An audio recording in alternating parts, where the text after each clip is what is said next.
Ambition démesurée, avantages et inconvénients. C'est de ça que nous allons parler ce matin.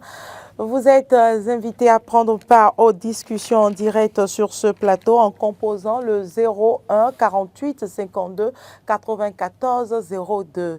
01 48 52 94 02 pour vos commentaires, vos analyses, vos critiques, vos suggestions, vos apports tout simplement. Roland Tonéikès. Ambition démesurée, avantages et inconvénients. Oui, quand on a des ambitions démesurées, on se permet tout. Au point de mettre sa vie en péril, au point de mettre en péril la vie des autres, au point de vouloir sacrifier la vie des autres, au point, beaucoup de choses à la fois. Et donc, oui, on peut avoir des ambitions assez nobles, comme quoi être dans telle profession plus tard, quand même on vient d'une famille assez pauvre, on se donne les moyens, on fait le sacrifice nécessaire pour aller à ce niveau-là. Tout comme on n'a pas les moyens, on ne se donne pas, on n'a pas été préparé pour ça. Et parce qu'on a vu Marc Goudianou avec son iPhone en main, 16 iPhones en main. 16 iPhones en main. On a envie d'acheter aussi iPhone. Et pour ça... Alors que nous avons... Et moi, j'ai des portables. Ce portable a déjà fait combien? Non, on ne va pas faire la pub. On a même déjà commencé par faire... Ce portable, ça fait déjà 8 ans que c'est dans Regardez-moi mon téléphone. Donc, oui, c'est pas grave. Mais vous avez un Android là, on ne voit pas ça. Pardon. Et ça ressemble même à un iPhone. C'est sûr que vous avez eu ça. Bon, bref. Donc, oui, moi, par exemple, j'ai ça depuis 8 ans. Mais ça ne me gêne pas. Moi, depuis 4 ans. Je préfère me contenter de ça plutôt que d'aller faire la main à un... Ça déconne depuis des mois. Vous pouvez en témoigner. Et l'ambition, c'est qu'aujourd'hui, parfois aussi, parce que vous avez vu votre confrère journaliste acheter voiture, vous voulez aussi aller acheter voiture, et là, vous êtes obligé d'aller faire des compromissions avec certains acteurs politiques qui vous manipulent. Donc, c'est ça aussi les inconvénients. Donc, il faut peut-être se contenter de ce qu'on a, dans la limite du possible. Et travailler dur pour avoir ce qu'on veut. Mais parce que la jeune fille du quartier a son iPhone en main. Et Yasmine, de l'autre côté de la maison voisine, veut aussi ça. Elle devient busy girl. Et puis après ça... C'est pour aller à Dubaï, pour aller à... Bon, je ne sais pas à Dubaï. Je ne sais pas si elles vont à Dubaï. Porti-porta. Porta-porti. Tout ce que vous voulez. Bref. Marc. Donc j'estime véritablement que oui, ambition, oui, on peut avoir des ambitions. Mais au point où... Qu'elle soit noble. Qu'elle soit noble, parce que quand c'est démesuré là, soit vous avez envie de tuer, en fait les jeunes, comme ils le font, tuer les jeunes filles, les cybercriminels tuent les jeunes filles. Avec des pratiques occultes. Oui, parce que c'est ces trucs-là qu'ils utilisent souvent. Quand vous donnez un coq aujourd'hui pour faire une promesse de ce que vous voulez, telle chose, vous avez ça après, vous avez envie d'aller plus au-delà de ça, et vous pouvez promoter un mouton. Après ça, vous avez envie d'aller au-delà, c'est pour promoter un bœuf. Et puis après, ça vous demande de donner la vie humaine. Oui, donc du coup, c'est difficile. Et c'est les ambitions démesurées qui conduisent à cela. Il faut quand même être clair et objectif dans ce qu'on recherche. Il se dit, quels sont les moyens dont je dispose aujourd'hui? Est-ce que là où je suis là, est-ce que c'est possible pour moi d'atteindre ce objectif? Si ce n'est pas possible, qu'est-ce que je peux faire alors pour me contenter de ce que j'ai? Ou pour comment, de façon sereine, travailler et atteindre cet objectif. Oui, parce qu'on peut travailler et atteindre un objectif grand. Les ambitions démesurées peuvent amener, comment vous appelez, Florence qui est dans son foyer et qui ne veut pas se contenter de ce qu'elle a parce que le mari de Clémence lui a acheté une petite voiture et elle commence pas à insulter son mari d'incapable, vaurien, irresponsable. Et elle quitte son foyer.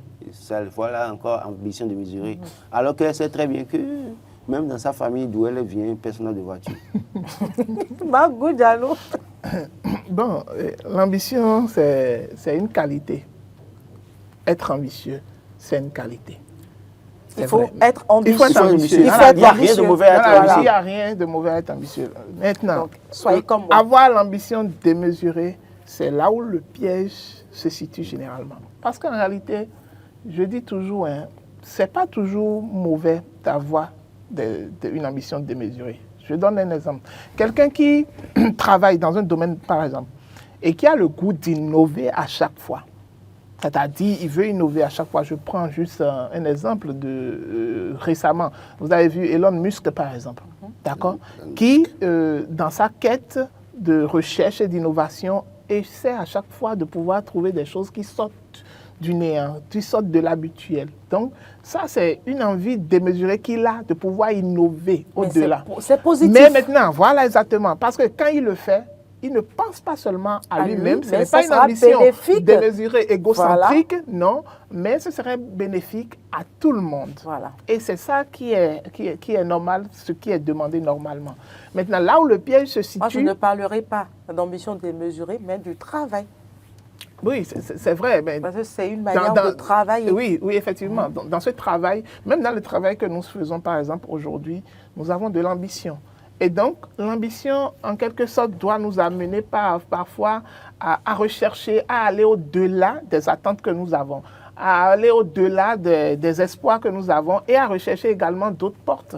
Maintenant, lorsque l'ambition devient démesurée, c'est qu'à un moment donné, on est obligé parfois, pas égocentrisme, de vouloir se faire plaisir, de penser seulement à soi-même. Et donc, du coup, cette ambition, ça va au-delà même de ce que l'on devait rechercher de façon normale.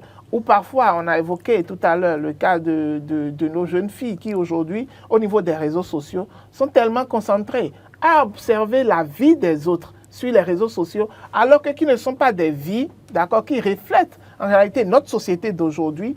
Et la plupart de ces jeunes filles sont scotchées sur TikTok en observant la vie de ces autres et de ces pseudo-influenceuses et pensent qu'en réalité que c'est une vie normale parce que ces pseudo-influenceuses ont cette ambition démesurée en prenant par des chemins les plus courts, des chemins les plus sordides, des chemins qui n'honorent pas la gente féminine pour pouvoir atteindre leurs objectifs. Et donc, c'est une ambition démesurée. Et dans ce cas-là, ça agit sur les autres qui les suivent également, qui se disent, OK, moi-même, tu sais que tu es issu d'une famille modeste et que tes parents t'ont mis à l'école, tu as fini, tu fais une formation, tu as fini, tu dois chercher un boulot, mais tu te dis, bon, OK, du moment où l'autre, en exposant sa vie sur les réseaux sociaux, en tournant les fesses, en se faisant voir, en se mettant presque à moitié nu, et donc ça lui permet d'avoir des clients au niveau des DG, des ministres, des autres, et pour pouvoir avoir beaucoup d'argent, et ça lui permet de voyager. OK, tout ce que moi je recherche dans mon ambition professionnelle pour pouvoir trouver un emploi, évoluer, d'accord, selon le rythme normal qu'il faut. Non, je dis non. OK, bon, il y a une autre facilité qui est là, où je peux aller, en tout cas, me dépraver, aller faire le busy girl. Et donc, du coup, ça me permet alors... Elle ne se déprave pas. Ça, par exemple, elle vend en ligne. Ça, par exemple, c'est une ambition démesurée. Les articles en ligne. En fait, il ne faut pas dire des trucs comme moi, je n'aime pas ça. Les filles ne se dépravent pas. Les filles font vente en ligne. Elles font quoi? Oui, c'est aussi une vente en ligne. Soit elles vendent... Oui, elles vendent. C'est aussi une vente en ligne. Oui, non. Parce que lorsqu'à un moment donné... Elles vendent des articles, des produits en ligne, et ça, on voit les produits. Elles peuvent vous livrer... Non, je ne sais pas. Elle peut vous livrer des produits. Il y a accessoires de cuisine, des ustensiles. Oui, mais ça, c'est autre. Il y a les lampes solaires, les jouets. Elles sont nombreuses à vendre ça en ligne. Elles peuvent vous livrer ça. Oui, elles vous livrent ça, en réalité. Donc, maintenant, si en vous livrant quelque chose se passe entre vous, donc si vous avez l'habitude de recevoir des gens qui vous livrent des choses, il ne faut pas livrer des secrets sur les plateaux comme ça pour dire que les gens se dépravent. Moi, je pense que véritablement... Non, il est temps de dire la vérité afin que la jeunesse prenne conscience de la triste réalité que nous observons sur les réseaux sociaux. Roland Tonéikes. Et c'est souvent ça qui amène... Je suis parfaitement d'accord. C'est ça qui amène souvent à cette ambition démesurée. Oui, parce qu'on pense que tout ce qu'on voit chez les autres... Quand tu viens, tu démontes un iPhone 16, non? C'est ça qui a la mode. 15 Max Pro. Non, c'est 16. Vous voyez que je suis pas de la tendance. Et c'est les femmes. Non, je sais aussi. Ah, vous savez aussi. Donc, quand tu viens déballer, c'est un homme. Je vous déballe aujourd'hui mon iPhone 16 et on fait ça. Vous apprenez quoi à la jeune génération? C'est pourquoi je dis à la jeune fille qui a 16 ans, toutes celles qui suivent les réseaux sociaux, il faut que les parents soient un peu méfiants. Parce que tout ce que les gens affichent sur les réseaux sociaux en ce qui concerne les ambitions démesurées, parce que c'est des ambitions démesurées qu'elles essaient d'afficher. Et donc, il ne faut pas qu'elles voient tout ça en quelque chose de sain ou d'honnête. Non. tout ce qui se cache derrière est vraiment, vraiment, vraiment, vraiment crucial. Parce qu'elle cache beaucoup de choses et donc il va falloir quand même que les jeunes qui les suivent fassent très attention parce que cette envie démesurée, cette ambition démesurée peut les amener dans le gouffre généralement. Parce que lorsque vous prenez un jeune qui veut, parce que l'autre a acheté une voiture, l'autre une voiture, il se dit, mais comment est-ce qu'il s'est fait l'argent là? Ok, quels qu'en soient les moyens qu'il a pris, quels qu'en soient les chemins, les canaux par lesquels il a pris, les canaux par lesquels il a pris pour pouvoir avoir ces moyens-là, moi je ne veux pas savoir, mais je prendrai parce que moi-même je veux rouler comme lui, je veux avoir les moyens qu'il a eu à construire, à faire ci. Et donc généralement c'est parce que notre avis est beaucoup plus ancré sur les autres.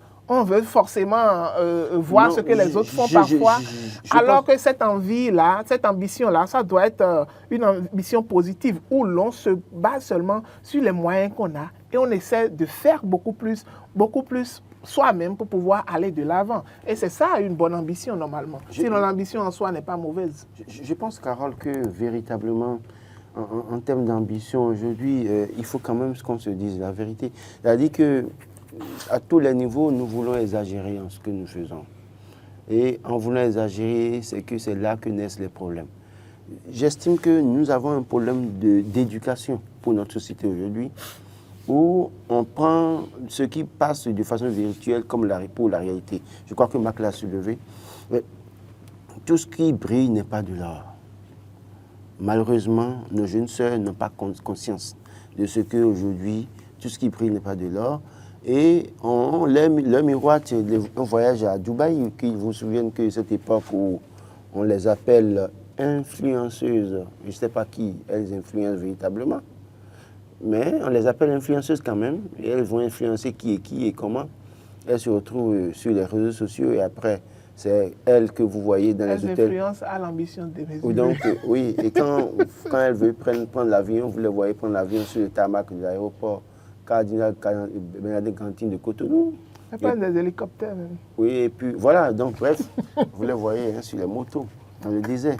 Bref, donc j'estime véritablement qu'il y a un problème. Il y a un problème. Et il y a aussi des hommes. Parce qu'aujourd'hui, il y a fait cette affaire de trading en ligne là, qui fait que beaucoup de jeunes tombent dans le piège. J'ai comme l'impression que les gens pensent que c'est facile d'avoir de l'argent. Les jeux en ligne aussi, les OneXBet. Les gens pensent que c'est facile de gagner de l'argent aussi comme ça, quoi. Donc, je ne vais même pas citer de structure. Mais tout ce qu'on leur miroite là, c'est des appâts pour les prendre dans des pièges donnés à des moments donnés. Et chacun doit pouvoir prendre conscience de ce que seul le travail libère l'homme. Votre travail que vous faites à la sueur de votre front, c'est beaucoup plus sûr que ce qu'on vous miroite pour dire il faut faire. Vous vous rappelez de cette affaire, non, de ICC dans ce pays, où on disait aux gens de déposer 150 000 pour avoir 50 000 francs 3 fois. Je ne l'ai jamais fait. Non. Donc, je ne l'ai jamais fait. Et moi, par exemple, à l'époque, j'avais de l'argent sur moi. Et ça ne m'a jamais inspiré. Je gérais quand même des millions pour mon employeur à l'époque. Mais écoutez, je n'ai jamais pris le risque de le faire. Mais j'ai vu beaucoup de jeunes tombés malades qui ont fait AVC aujourd'hui là, sous de tension. Ils sont toujours malades de tension. Hein. Quand ils voient peut-être un cafard passer par là, maintenant, ils ont peur, la peur de leur vie. J'estime qu'il y a un problème. Quand les gens vous miroitent des choses, faites attention. Soit des jeunes filles, on vous promet que oui, écoutez, on va changer ta vie, on va faire ci, on va faire ça. On vous confie des bagages pour voyager et vous rentrez, vous voyagez. Là-bas, on remarque qu'il y a de la drogue dedans, par exemple. Parce que vous-même, vous avez envie de voyager. C'est déjà arrivé? Oui, mais j'ai vu l'une de nos consoeurs de nos compatriotes, compatriotes, et qui était arrêtée il y a quelques années dans un pays, et donner des conseils à notre sœur de la tendance actuelle pour dire attention, ces jeunes-là, ils vont mettre des choses dans tes bagages. Hein. Elle l'a dit, j'ai suivi ça, je crois, avant-hier ou hier, pour montrer à quel point. Quand vous les suivez, ils vous donnent beaucoup de choses. On vous donne les voitures, on vous met dans des appartements bien meublés. Et puis, vous gagnez 800 000 francs par mois. Bon, quand on vous dit, surtout les jeunes filles qui ont suivi... Des jeunes filles qui ne font rien, mais qui sont dans des appartements de 150 000 francs le mois, de 200 000 francs Vous avez dit le mois. 150 000. Donc, allez sur la route de l'aéroport. Le salaire de... Carole, là, sur la route de l'aéroport, là-bas, appartement, c'est pas 150 000. D'accord? C'est pas 150 000. Triplez ça. Si vous voulez la quête, pendant que je pense qu'on vend juste T'allais où? Quand on vend des chaussures, on vend des habits, Non, friperies. vous savez, moi, je me dis, bon, Carole aussi doit peut-être s'intéresser à ce genre de commerce. Carole aussi, en plus d'être journaliste, doit commencer par s'intéresser à ce genre de commerce. Il y a deux activités qu'elles font aujourd'hui, qui sont des, comment vous appelez, des couvertures pour certaines pratiques. Si ce n'est pas massage qu'elles font, esthétique et autres là qu'elles font, c'est qu'elles vendent en ligne. Institut. Elles vendent en ligne. Vous voyez. Et derrière massage là-bas, j'ai suivi un témoignage qui m'a fait peur d'une jeune dame. Ah, bon, mais clavier, je ne donnerai pas l'indication. Qui dit clairement que oui, elle n'a pas de gêne à coucher avec tous ses clients. Pourquoi? Parce que c'est pour les maintenir. Parce que quoi? Dans sa tête là, elle veut à tout prix avoir l'argent.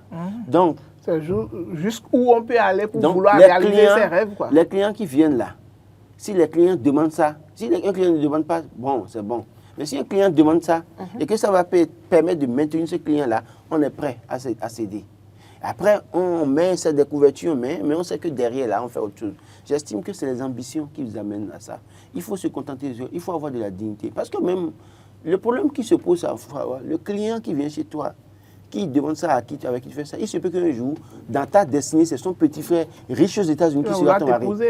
Qui va te dépouser. Et le jour, il va vous voir. Toi, c'est cette fille-là que j'ai gérée tout le temps là, que le gars vienne voir. Non, tu ne peux pas prendre. Dans notre famille. Donc, parce que, alors que ton bonheur était là, il suffisait seulement de tenir bon et de te contenter. Si un client n'est pas d'accord, cherche d'autres activités. Il faut diversifier tes activités. Avoir le million, c'est vrai que c'est difficile aussi. C'est difficile. C'est difficile, mais on travaille. On sait ce que ça vaut. Mais ça ne devait pas être un alibi. C'est vrai que ce n'est pas facile, mais on peut atteindre les objectifs petit à petit et surtout en travaillant. En travaillant, on finit toujours par arriver. Oui. Mais comme vous le dites, prendre des raccourcis, faire l'option de la facilité, c'est ça le grand problème et c'est ça qu'on dénonce sur ce plateau. Il faut quand même bien se désoler, mais malheureusement, ça va finir. C'est pas évident. Non, bon, ça a commencé. On va quand même jouer notre rôle de sensibilisation. De mal en pire, vous allez voir que ça va évoluer. Parce que ce qu'on dénonçait il y a 2 ans, 3 ans là, on pensait que c'était le maxi, hein.